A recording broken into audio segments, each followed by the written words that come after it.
The 15th of March, 1900, Volume 3. Jesus feels disarmed by the victim souls. Since he continued not to come, I was consumed with sorrow, and I felt such a fever as to become delirious. Now, since the confessor came to celebrate the divine sacrifice, I received communion, but I could not see my dear Jesus as usual. So I began to speak my nonsense. Tell me, my good, why do you not make yourself seen? This time it seems to me that I have given you no occasion to withdraw. How can you just leave me like this? Not even the friends of this earth act in this way. When they have to part, at least they say goodbye to each other. And you say not even goodbye to me? How can it be? Is this the way to behave? Forgive me if I speak in this way. It is the fever that makes me delirious and makes me reach folly. Who can say all the nonsense I spoke to him? I would be like wanting to waste time. Now, while I was raving and crying, Jesus showed now one hand, now one arm. Then I saw the confessor giving me the obedience to suffer the crucifixion, and Jesus, as though forced by obedience, made himself seen. And immediately I said to him, why were you not letting yourself be seen? And he, showing a serious appearance, said, it is nothing, it is nothing. It is that I want to chastise the earth. And if I am in good relations even with one creature, I feel disarmed, and I have no strength to lay hand to the chastisements. Because when I make myself seen, if you see that I have to send chastisements, you begin to say, pour them into me, make me suffer. And I feel conquered by you. So I never lay hand to the chastisements, and men do nothing but grow bolder. Now, as the confessor continued to repeat the obedience of making me suffer the crucifixion, Jesus showed himself slow in letting me do this obedience, not like the other times in which he immediately wanted me to submit myself. He said to me, and you, what do you want to do? And I, Lord, whatever you want. So turning to the confessor with a serious aspect, he said to him, you too want to bind me by giving her this obedience to suffer? And while he was saying this, he began to share the pains of the cross with me. Then, showing himself appeased, he poured his bitternesses, and then he added, where is the confessor? And I, Lord, I don't know where he went. Indeed, I don't see him with us any more. And he, I want him because just as he refreshed me, I want to refresh him. End of the reading. The 15th of March, 1908, Volume 8. When souls are all filled with God, storms have no strength to agitate them, even slightly.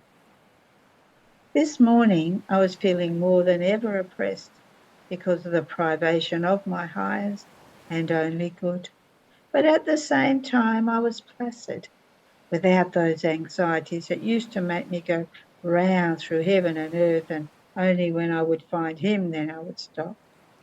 So I was saying to myself, what a change. I feel petrified from the pain of your absence, yet I do not cry. I feel a profound peace that invests me completely.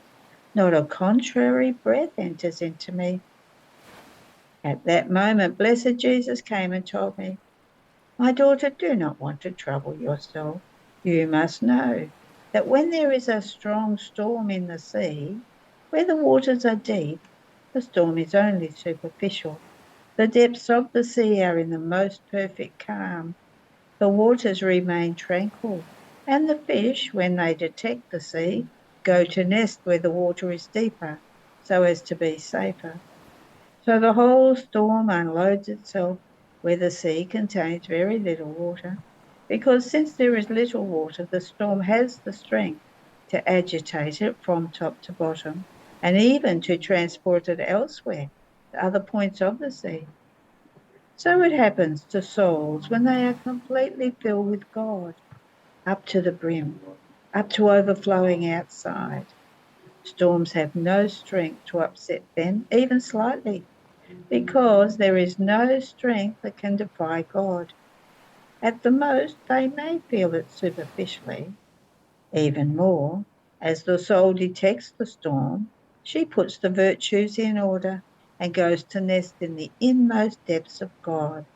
So while externally there seems to be a storm, it is completely false. It is then that the soul enjoys more peace and rests tranquil in the bosom of God, just like the fish in the bosom of the sea. All the opposite for the souls who are empty of God or contain just a little bit of God. Storms agitate them all over, and if they have a little bit of God, they waste it. Nor does it take strong storms to agitate them. The slightest wind is enough to make virtues flee from them. Even more, holy things themselves, which form a delicious pasture for those former souls who enjoy them to their fill, for these souls turn into storms. They are knocked about by all the winds. From no side is it ever dead calm for them, because reason demands that where the whole of God is not, the inheritance of peace is far away from them. End of the reading. The 15th of March, 1912, Volume 11. The divine will is the sanctity of sanctities, and the soul who does it on earth as in heaven is a queen soul who gives life to all the good done on earth and in heaven. These souls are the true consecrated hosts of the divine will.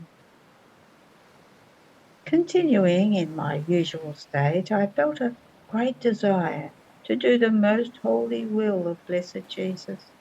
And he came and told me, "My daughter, my will is the sanctity of sanctities. The soul who does my will, according to the perfection that I am teaching you, that is, on earth as it is in heaven, however small, ignorant, and ignored, leaves even other saints behind, in spite of their prodigies. The most clamorous conversion, leaves even other saints behind, in spite of their prodigies, the most clamorous conversions and the miracles. Really, in comparison, the souls who do my will, in the way it is in my third fiat, are queens, and it is as if all the others were at their service. It seems that the souls who live in my will do nothing, while they actually do everything, because being in my will, these souls act divinely in a hidden and surprising way. They are light, which illuminates, wind, which purifies, fire, which burns, miracles, which cause miracles. Those who do miracles are channels, but in these souls resides the power. Therefore they are the foot of the missionary, the tongue of the preachers, the strength of the weak, the patience of the sick, the regime of the superiors, the obedience of the subjects, the tolerance of the slandered, the firmness in the dangers, the heroism in the heroes, the courage in the martyrs, the sanctity in the saints, and so on with all the rest. Being in my will, they concur with all the good that can be both in heaven and on earth. This is why I can surely say that they are my true hosts, but living hosts, not dead ones.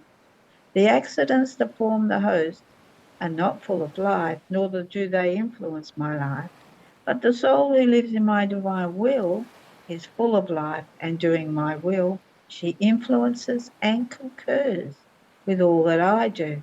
This is why these consecrated hosts of my will are more dear to me than the very sacramental hosts.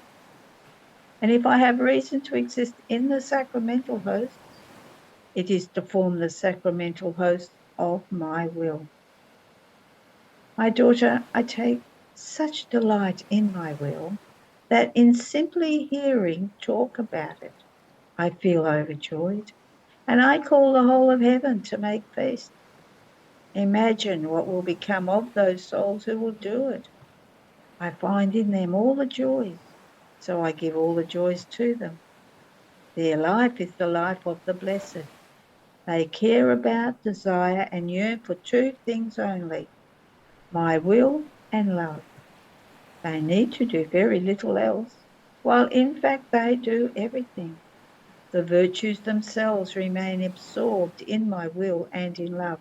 Therefore, they have nothing to do with them, since my will contains, possesses, and absorbs all, but in a divine manner, immense and endless. This is the life of the blessed. End of the reading. The 15th of March, 1925, Volume 17. How the divine will has the power to form the life of our Lord in the creature. I was fusing all of myself in the holy divine will. But while I was doing this, I felt all the bitterness of the privation of my sweet Jesus, even though I am almost used to suffering the absence of him. However, every time I am without him, it is always a new pain. It seems to me that every time I remain deprived of the life of my life, Jesus puts a higher degree of pain, and I feel more vividly the pain of his absence. Oh, how true it is that in Jesus both pains and joys are always new. Now, while I was abandoning myself in his will, my adorable Jesus, from within my interior, put a hand outside, all filled with light. But in his hand he had also mine, so identified with his that one could barely see that instead of one, there were two hands transformed together. And Jesus, compassionating my extreme littleness, told me, my daughter, the light of my will is transformed together with your will and forms one single light. The light becomes life, and the heat which the light contains empties and consumes all that may prevent the identification with my life and the forming of one single life. Why do you afflict yourself so much? Don't you feel this life of mine within you, and not fantastic but real? How many times do you not feel in you my life operating, other times suffering, and other times I feel you so much with me that you are forced to lose your motion, your breath, your mental faculties, and your very nature loses its life to give place to mine. And then, so that you may live again, I am forced to restrict myself within you, to let you acquire the natural motion and the use of your senses. But I remain always inside of you. And don't you notice that every time you see me, it is from within your interior that you see me come out? So why do you fear that I may leave you, if you do feel this life of mine within you? And Jesus, it is true that I feel in me another life which operates, suffers, moves, breathes, lays itself within me, but so much so that I myself am unable to say what happens to me. Many times I believe I am about to die, but as that life which I feel within me becomes smaller, withdrawing from my arms, from my head, I begin to live again. But many times I do not see you. I feel you, but I do not see your adorable presence, and I fear. I am almost afraid of that life which I feel within me, thinking, who can be the one who has so much dominion within me that I feel a rag under his power? Could he not be also an enemy of mine? And if I want to oppose what he wants to do in me, he becomes so strong and imposing as to leave me not one act of my will. So soon I surrender, letting him win over me. And Jesus, my daughter, my will alone has this power of forming itself in the creature. It is clear that the soul has given me, who knows how many times, sure evidence that she wants to live of my will, not of her own, because each act of human will, which is not in me, prevents the forming of my life. This is the greatest prodigy that my will can work, my life in the creature. Its light prepares me the place. Its heat purifies and consumes all that might be unsuitable for my life and provides me with the necessary elements in order to develop my life. Therefore, let me do, that I may accomplish all that my will has established upon you. End of the reading. There are no more readings today.